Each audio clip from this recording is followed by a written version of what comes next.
छत्तीसगढ़ में संभवतः और दुर्ग भिलाई में भी पहला सोनोग्राफी क्लिनिक मैंने शुरू किया। 4 महीने तक की प्रेगनेंसी के केसेस में रेडिएशन एक्सपोजर नहीं दे सकते हैं, बच्चे को खतरा रहता है डिफॉर्मिटी होने का। सोनोग्राफी और MRI they are free from radiation. Western country में वो बहुत से ट्रीटमेंट के लिए और कंसल्टेशन के लिए एआई का उपयोग करते हैं। मेरी माँ ने उनके पास जो मेरे पिताजी के पेंशन के पैसे आते थे वो मेरे को दिए कि बेटा तू इससे मशीन खरीद और जनता की सेवा कर। ऐसा मेरा अंदाज है कि मैं अब तक 1 लाख से ज़्यादा सोनोग्राफी अपने जीवन में कर चुका हूँ।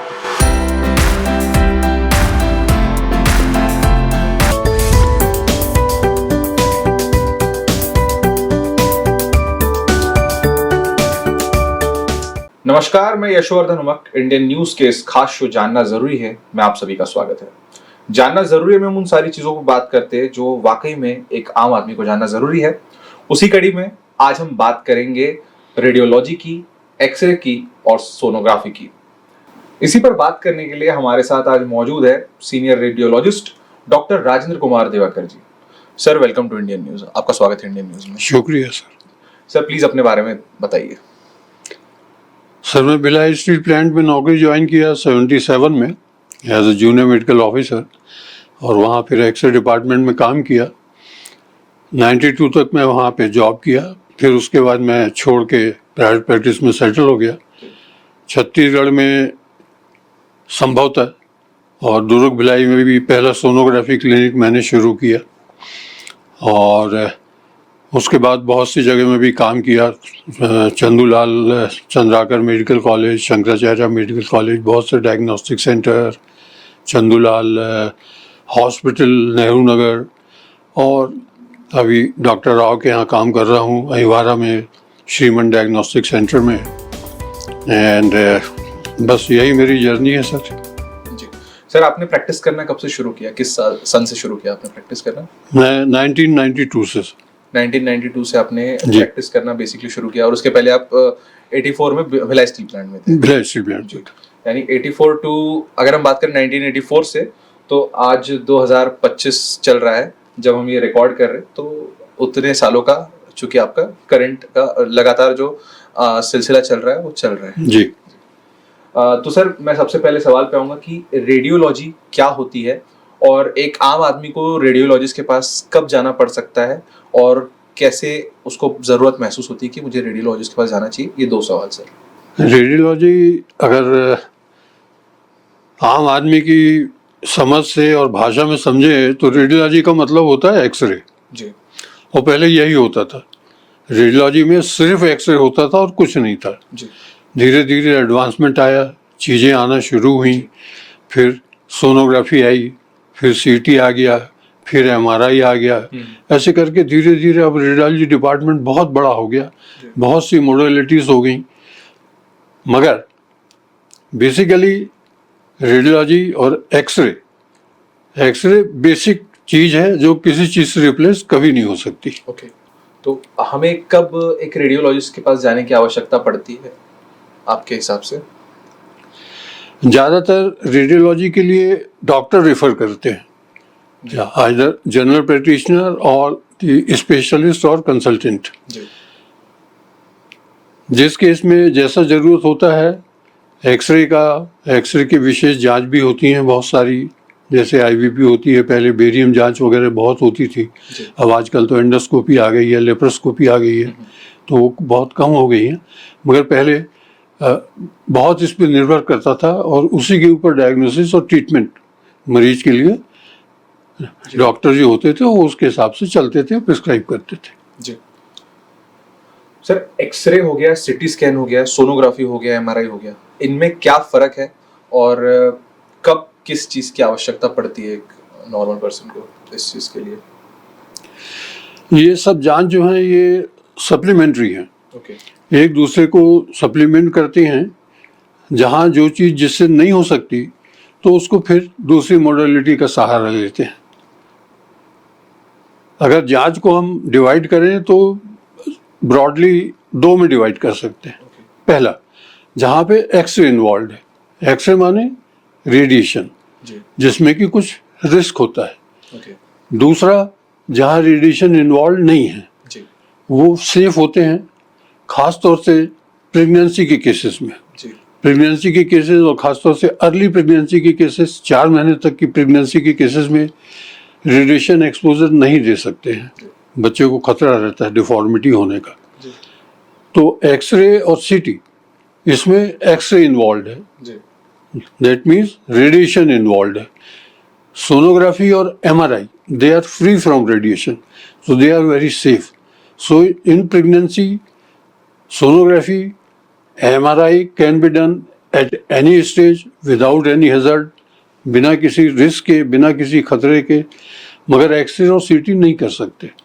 इस तरीके से किस परिस्थिति में किस चीज़ की आवश्यकता है वो जांच उस हिसाब से तय की जाती है।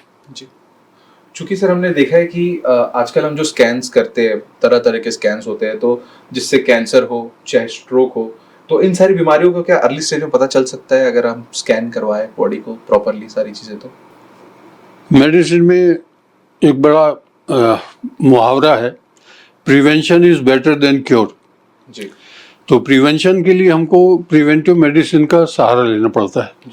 तो उसके लिए रेगुलर चेकअप करवाना और जिस चीज़ का रिस्क हो सकता है उसका जांच करवा के पहले से देख लेना कि वैसा है क्या, so it can be avoided.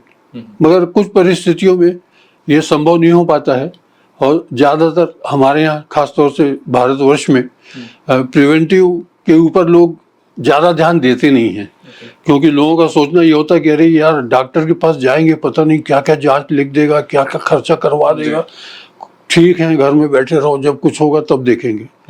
But in the modern medicine preventive is very important. Sir चाहे सोनोग्राफी हो, चाहे सिटी स्कैन हो या एमआरआई हो या एक्सरे हो, अगर कोई करवा रहा है तो एक जो अटेंडेंट उसके साथ जा रहा है, घर के सदस्य, उनको किस बात का ध्यान रखना चाहिए? जो भी जांच है उसके लिए कुछ प्रिपरेशन लगता है, जी तो वो प्रिपरेशन करके जाने का।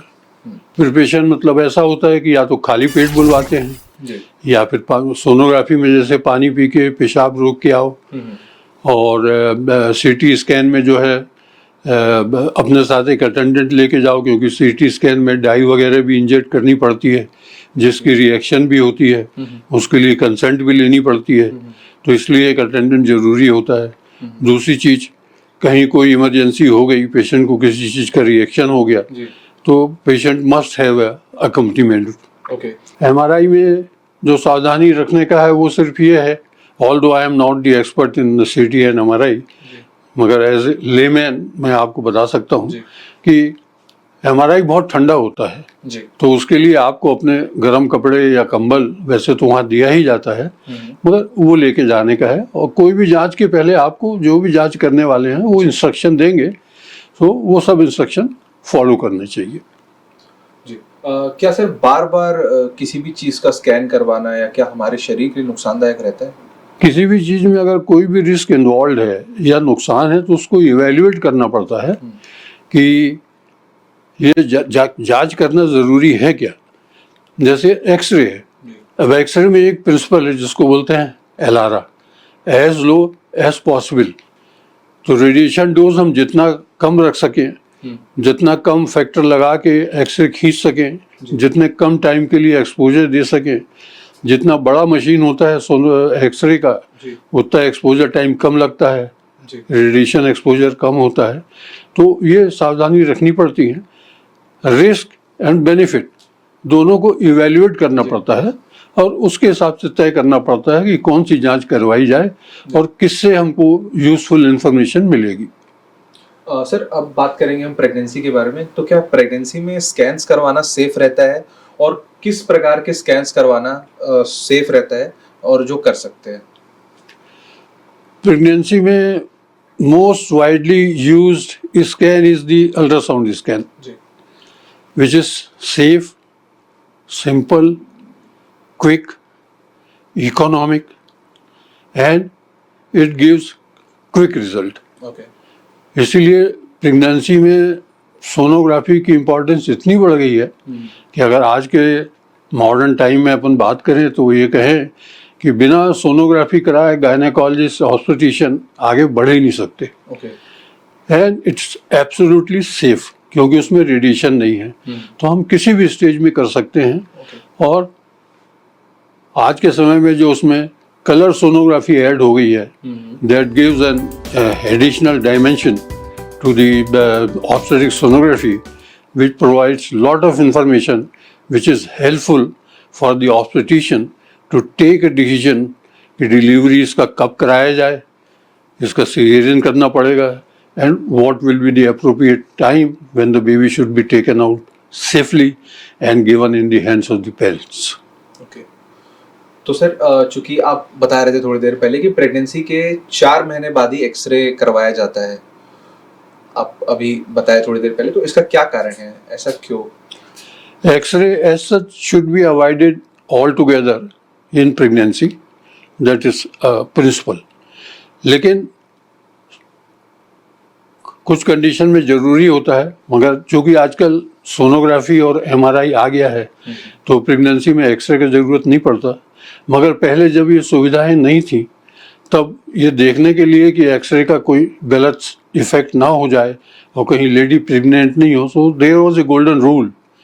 दैट गोल्डन रूल सेज कि जितना भी एक्सरे करना है लेडीज़ में रिप्रोडक्टिव जो उनका पीरियड होता है 16 साल से लेके 45 साल के बीच में, तो एक्सरे जो है महीने आने के पहले दिन से 10 दिन के भीतर कर लिया जाए, क्योंकि 14 दिन के बाद में ओव्यूलेशन होता है, प्रेगनेंसी का चांस होता है, पता नहीं चलता उतनी अर्ली स्टेज में, that can damage the embryo और द फीटस।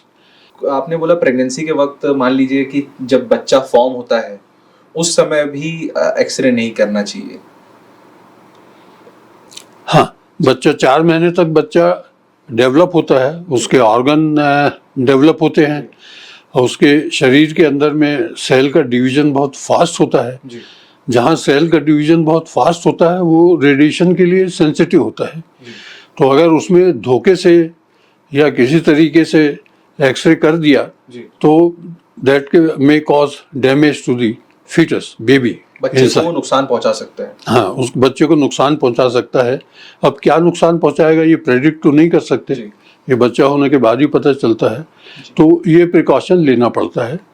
इसलिए एक्सरे में पुराने ज़माने में जो था एक रूल था कि अगर किसी भी लेडी का एक्सरे कर रहे हो और उसका उम्र अगर 16 साल से 45 साल के बीच में है तो उसको ये ज़रूर पता कर लीजिए कि उसका पीरियड कब आया था, और अगर हो तो उसके हिसाब से एडजस्ट करके तब फिर एक्सरे किया जाए।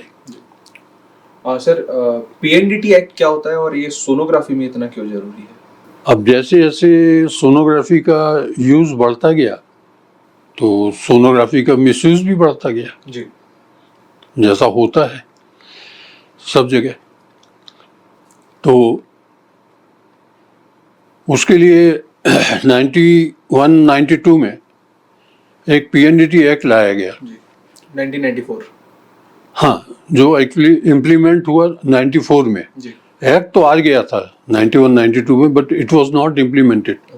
94 में इसको इम्प्लीमेंट किया और 2000 के बाद में उसके ऊपर बहुत जोर दिया गया, क्योंकि ये those who were misusing the sonography sex determination के लिए, और उससे जो अबॉर्शन के केसेस बढ़ते जा रहे थे और फीमेल फिटिसाइड बढ़ता जा रहा था, तो वो एक बहुत चिंता का विषय हो गया था। मेल फीमेल रेशो सोसाइटी में डिस्टर्ब हो रहा था। But thanks to the PNDT people, उन्होंने बहुत मेहनत करी पूरे ऑल ओवर इंडिया और इसको रेस्ट्रिक्ट किया, एक्शन लिया, और बहुत सी जगह मेल फीमेल रेशो इम्प्रूव हुआ, हमारे छत्तीसगढ़ में भी हुआ। जी, आज भी वैसी धारणाएं हैं लोगों की? आप चूंकि इतने लंबे समय से प्रैक्टिस कर रहे हैं, स्टिल यू आर प्रैक्टिसिंग, तो आज भी वैसी धारणाएं देखने को मिलती है या उस सोच के लोग देखने को मिलते हैं? अब देखिए, सामाजिक सोच है जी, सामाजिक सोच जो है वो रातों रात तो बदली नहीं जा सकती, बिल्कुल। लेकिन अगर सब लोग मिलकर सहयोग करें तो ऐसी चीज़ों को जो है रोका जा सकता है, कम किया जा सकता है, बंद किया जा सकता है। जी, आज क्योंकि PNDT वाले बहुत स्ट्रिक्ट है इस मामले में, इसलिए आज जो सोनोग्राफी के मोस्टली जो डॉक्टर्स हैं वो इस बारे में मरीज से बात ही नहीं करते हैं, जी या फिर उनको क्लिनिक से वापस भेज देते हैं। जी सर, चूंकि अभी एआई आ चुका है, आर्टिफिशियल इंटेलिजेंस, तो एआई अब मेडिकल में भी आ चुका है, जैसे तमाम हर सेक्टर्स में आया, वैसे हेल्थ केयर सेक्टर में भी एआई ने दस्तक दे दी। तो एआई रेडियोलॉजी में क्या इम्पैक्ट कर रहा है? क्या आने वाले समय में एआई जगह ले सकता है रेडियोलॉजिस्ट की? आप कैसे देखते हैं इस चीज को? नहीं, रेडियोलॉजिस्ट की जगह तो नहीं ले सकता, मगर एआई बहुत मदद कर सकता है। और हमारे यहाँ तो उतना अभी इसका चलन हुआ नहीं है, लेकिन वेस्टर्न कंट्री में जी वो बहुत सी ट्रीटमेंट के लिए और कंसल्टेशन के लिए एआई का उपयोग करते हैं। जी और हमारे यहाँ भी बढ़ेगा। बाकी सर्जरी में तो, रोबोटिक सर्जरी में तो एआई का बहुत रोल हो गया आजकल। घुटने का सर्जरी और गाल ब्लैडर का सर्जरी, कैटरेक्ट का सर्जरी, रेडियोलॉजी में भी बढ़ेगा, but it can not totally replace the radiologist. Radiologist will be required. जी, जैसा आपने बताया कि वेस्टर्न कंट्रीज में एआई का यूज किया जा रहा है, तो कोई आप एग्जांपल शेयर कर सकते हैं क्या? जैसे टीबी का ट्रीटमेंट, जी तो टीबी के ट्रीटमेंट के लिए उनने ये किया कि एआई का उपयोग किया। उसमें आप सब डाटा फीड कर दीजिए, पूरा इन्वेस्टिगेशन का रिपोर्ट फीड कर दीजिए, आप एक्सरे चेस्ट उसमें डाल दीजिए, और उसके बाद वो एआई बता देगा क्या ट्रीटमेंट देना है, कितना डोज देना है, कितने कितने दिन के लिए देना है। जी तो वो उतना डॉक्टर का टाइम बच जाता है। ओके। चूंकि सर हम देखते हैं कि रेडियोलॉजिस्ट जो रहते हैं वो मशीन्स को ऑपरेट करते हैं, तो क्या मशीन को ऑपरेट करने के साथ साथ पेशेंट से बातचीत भी करते हैं, कंसल्ट भी करते हैं? कैसा रहता है सर, थोड़ा उस बारे में बताइए। हाँ, पेशेंट से तो बात करना पड़ता है, जी क्योंकि पेशेंट के अंदर में एक तो डर रहता है कि पता नहीं मेरे साथ क्या करने वाले हैं, क्या होने वाला है, something very serious is going to happen. तो डॉक्टर को उसके साथ में रैपो वो करना पड़ता है। कुछ पेशेंट थोड़े नर्वस टेम्परामेंट के भी होते हैं, और तो उनसे बात करके उनको कंसोलेशन देना पड़ता है कि कोई चिंता नहीं है, सब आराम से हो जाएगा, आराम से लेटो। तो बात तो करनी पड़ती है। कई बार छोटे बच्चों के साथ थोड़ा ज़्यादा बात करनी पड़ती है, उनका अटेंशन डाइवर्ट करना पड़ता है, नहीं तो बच्चे छोटे हिलते रहते हैं, और उस हिलते रहते में सोनोग्राफी करना बड़ा मुश्किल है, वो सुलते रहते में एक्सरे करना बड़ा मुश्किल है। तो कई बार उनको सीडेशन भी देना पड़ता है, कहीं बच्चा अगर बहुत एजाइल हो तो सीडेशन दे के उसको शांत करना पड़ता है। फिर जब वो थोड़ा सा सुस्त हो जाता है, नींद में हो जाता है, तो फिर उसका फटाफट जो है एक्सरे कर लेते, सोनोग्राफी कर लेते, ऐसे तब जरूरत पड़ता है। सर, रेडियोलॉजी और स्कैनिंग से जुड़ी जो गलत फहमियाँ हैं या मिथ्स है, उसके बारे में बताइए। क्या क्या मिथ्स है, लोग जो गलत फहमियाँ या भ्रांतियाँ फैलाते हैं, उस बारे में, उस पर थोड़ा सा बताइए। रेडियोलॉजी और एक्सरे एक्सपोजर का जो एक बहुत कॉमन धारणा है या गलत धारणा है, वो ये है कि लोग ऐसा सोचते हैं कि अगर एक बार भी मैं एक्सरे करा लूँगा तो मेरे को रेडिएशन एक्सपोजर हो जाएगा, मेरे को कैंसर हो जाएगा। ऐसा नहीं है। और अक्सर ये ऐसी बात वो लोग करते हैं जिनको जानकारी कम होती है, मगर दूसरे लोग इससे डर जाते हैं। ऐसा नहीं है। कैंसर होने के लिए बहुत हैवी डोज लगता है रेडिएशन एक्सपोजर का। 1, 2, 5, 10 एक्सरे कराने से या एक आध सीटी करा लेने से कैंसर नहीं होता है। तो मगर जो प्रिंसिपल है मेडिकल फील्ड में, वो ये है कि जो ज़रूरी है वही करें, डॉक्टर की सलाह से करें, और जो करें वो इस चीज़ का ध्यान रखें कि जितना कम से कम एक्सपोजर दे सकें और काम हो जाए, जांच हो जाए, वैसा काम करें। चूंकि लोग रेडिएशन से डरते, तो हम हमारे रोजमर्रा के जीवन में हम पूरे मोबाइल से घिरे हुए हैं, तो उसमें और इसमें रेडिएशन में कितना फर्क होता होगा आपके हिसाब से? देखिए, रेडिएशन तो मोबाइल फ़ोन में भी है, जी बिल्कुल। रेडिएशन मोबाइल टावर के आसपास भी है, रेडिएशन हमारे एटमॉस्फेयर में भी है। तो मैं आपको एक छोटा सा एग्जांपल देता हूँ कि जैसे रेडिएशन की जो डोज नापते हैं वो मिलीसीवर्ट में नापते हैं। एक्सरे चेस्ट में एक 0.1 से 0.2 मिलीसीवर्ट जो है वो रेडिएशन एक्सपोजर होता है। हमारे एटमॉस्फेयर में ऐसा मोटे हिसाब से आप मान के चलें कि 10 दिन में जितना रेडिएशन एक्सपोजर हमको होता है करीब उतना एक एक्सरे चेस्ट में होता है. ओके, जब हम वन टाइम एक एक्सरे कराते हैं तो जो 10 दिन का हम रेडिएशन लेते हैं वो एक एक्सरे में होता है जी. So it is not a big risk, what I mean to say. Sir, क्या सोनोग्राफी सिर्फ प्रेगनेंसी में ही करवाई जाती है या दूसरी बीमारियों में भी होता है सोनोग्राफी? सोनोग्राफी तो प्रेगनेंसी में तो खैर सबसे ज़्यादा उपयोग होती है जी. और पेट का जांच भी सोनोग्राफी से करते हैं. Liver, gallbladder, pancreas, kidney, spleen, पेशाब की थैली, यूरिनरी ब्लैडर, जी.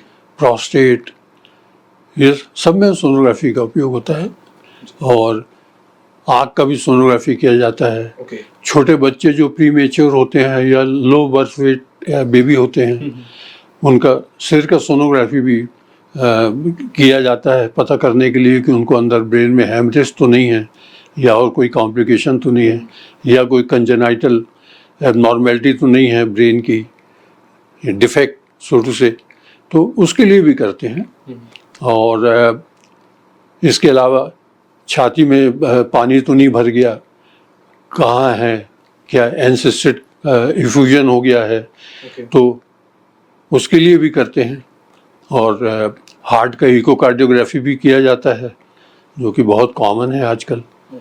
फिर आजकल जब ये कलर डॉपलर सोनोग्राफी आ गया तो उसके बाद सब नसों का जांच करना, कैरोटिड एंजियोग्राफी करना, कैरोटिड सोनोग्राफी करना, लेग वेंस का सोनोग्राफी करना, ये पता करने के लिए कि वेरिकोज वेंस हैं, कि डीप वेन थ्रोम्बोसिस है, कि वेंस में जो वॉल्व हैं उनकी कोई एबनॉर्मेलिटी है. अंदर में भी पेट का कलर सोनोग्राफी करके सर्कुलेशन देखना, प्रेगनेंसी में भी कलर सोनोग्राफी करके फीटस का सर्कुलेशन देखना, उसके हिसाब से डिसीजन लेना, कोई हाई रिस्क प्रेगनेंसी है क्या या लो रिस्क प्रेगनेंसी है क्या. तो ये और दूसरे यूजेस भी हैं सोनोग्राफी के. चूंकि सर आप इतने सीनियर रेडियोलॉजिस्ट हैं, आप 35 इयर्स से कंटिन्यू प्रैक्टिस कर रहे हैं and still you are practising, तो उस जर्नी के बारे में बताइए, रेडियोलॉजी की जर्नी के बारे में बताइए आप.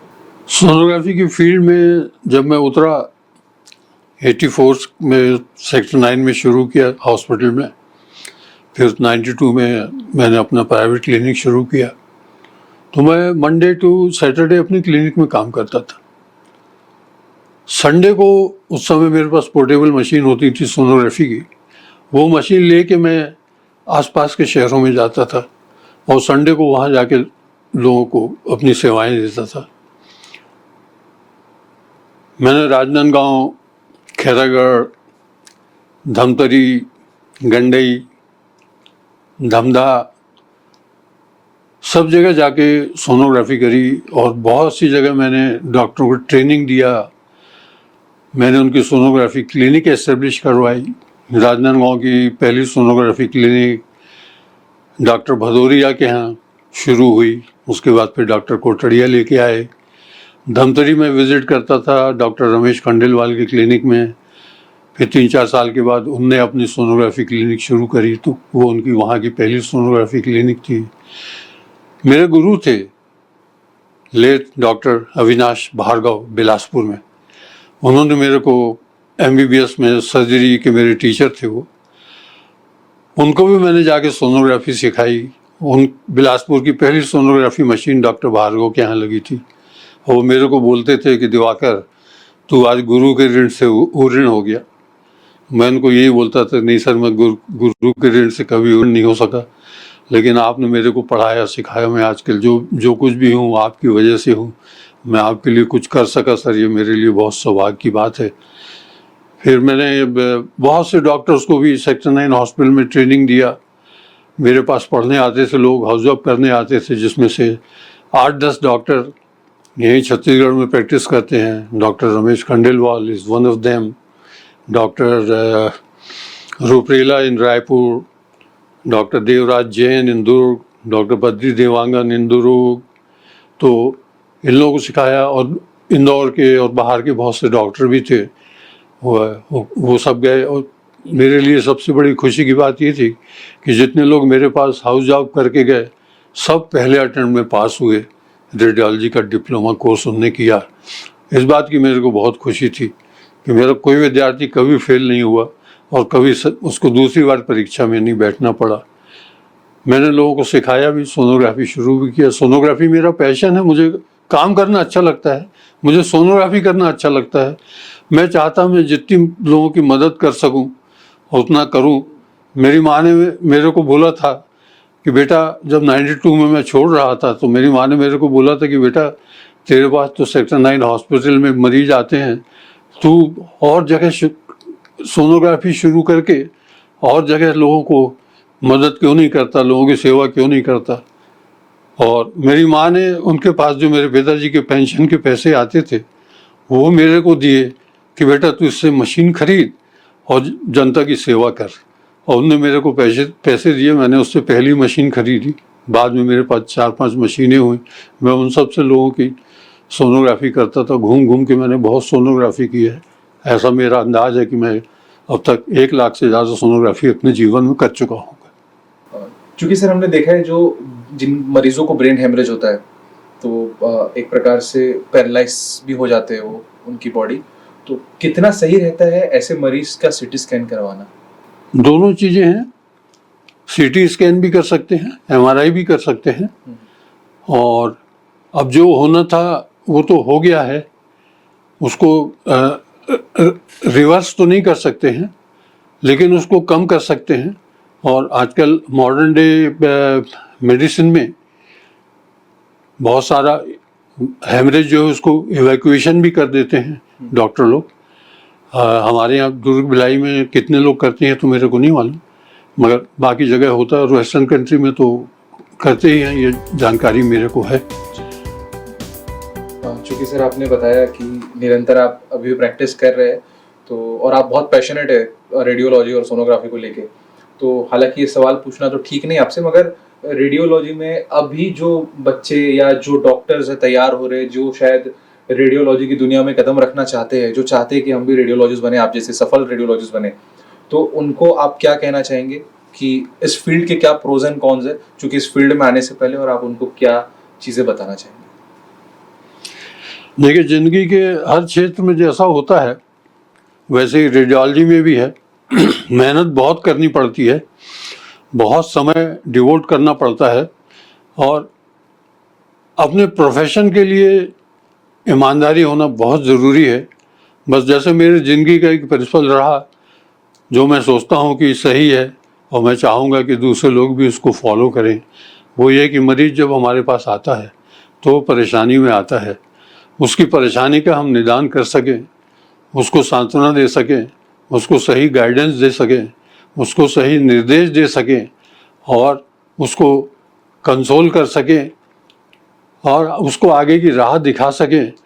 अगर ये हम करते हैं तो ये मानवता की बहुत बड़ी सेवा है। आप अच्छा करोगे, ईश्वर आपको आशीर्वाद देगा। शायद मुझे इसीलिए ईश्वर का मेरे मरीजों का आशीर्वाद प्राप्त है कि मैं आज इस उम्र में भी काम कर रहा हूँ और ठीक ठाक काम कर रहा हूँ। सर थैंक यू, आपने अपना कीमती समय दिया और रेडियोलॉजी के बारे में बताया और तमाम जानकारियाँ दी हमारे दर्शकों को कि क्या चीज़ें करनी चाहिए और क्या चीज़ें नहीं करनी चाहिए। Thank you so much. मैं भी आपके चैनल का, इंडियन न्यूज़ का बहुत बहुत शुक्रगुजार हूँ कि आपने मुझे मौका दिया अपने चैनल में ये जानकारी सबके लिए शेयर करने का। मुझे विश्वास तो नहीं था कि इस उम्र में मैं ये कर पाऊँगा, मगर जिस तरीके से आपने और सतीश जी ने मुझे एनकरेजमेंट दिया तो मेरी हिम्मत बनी और मैं हाजिर हुआ। मैं आपका तहे दिल से शुक्रिया अदा करता हूँ। तो ये थे हमारे साथ मशहूर senior radiologist doctor Rajendra Kumar Diwakar ji, जिन्होंने हमें x ray, sonography, CT scan, MRI के बारे में पूरी जानकारी दी और बताया कि कैसे और किन चीज़ों पर हमें परहेज करनी चाहिए और क्या स्टेप्स लेने चाहिए और क्या स्टेप्स लेने नहीं चाहिए। जानना जरूरी है कि इस एपिसोड में फिलहाल इतना ही। मुझे दीजिए इजाजत। नमस्कार। छत्तीसगढ़ में संभवतः और दुर्ग भिलाई में भी पहला सोनोग्राफी क्लिनिक मैंने शुरू किया। 4 महीने तक की प्रेगनेंसी के केसेस में रेडिएशन एक्सपोजर नहीं दे सकते हैं, बच्चे को खतरा रहता है डिफॉर्मिटी होने का। सोनोग्राफी और MRI they are free from radiation. Western country में जी वो बहुत से ट्रीटमेंट के लिए और कंसल्टेशन के लिए एआई का उपयोग करते हैं। मेरी माँ ने, उनके पास जो मेरे पिताजी के पेंशन के पैसे आते थे वो मेरे को दिए कि बेटा तू इससे मशीन खरीद और जनता की सेवा कर। ऐसा मेरा अंदाज है कि मैं अब तक 1 लाख से ज़्यादा सोनोग्राफी अपने जीवन में कर चुका हूँ।